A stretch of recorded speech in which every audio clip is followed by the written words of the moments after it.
各位鄉親大家好，今日又嚟同大家講個古仔。你哋知唔知開平最古老嘅碉樓唔係智力村嗰啲啊？今日我帶大家飛入赤坎鎮三門里村，睇下呢座成500歲嘅明朝摩天樓迎龍樓。冇錯，呢座樓原名好特別，叫牙龍樓。牙字咩意思？舊陣時阿伯話係迎接龍王保平安嘅意思。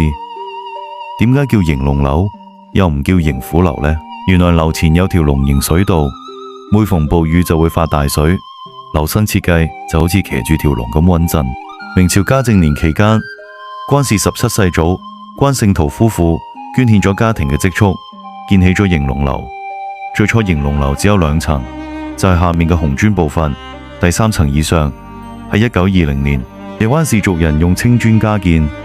聽講迎龍樓頂樓個炮台窿眼仲開有射擊孔，當年真係擺過荷蘭大炮㗎。赤坎三門里村屬於低窪之地，洪澇不時咁威脅住村民嘅生命財產安全。再到民國初年土匪猖獗，所以後期迎龍樓加建，又整好炮台窗眼，用嚟防禦土匪入侵。經歷咗500幾年，迎龍樓依然好似守護神一樣堅挺不倒。呢個就係叫有龍氣保佑。想問下大家，你哋家鄉有冇古老嘅建築都好似迎龍樓一樣保護住族人安全呢？評論區分享下啦，關注我，下期帶你飛入神秘碉樓村落。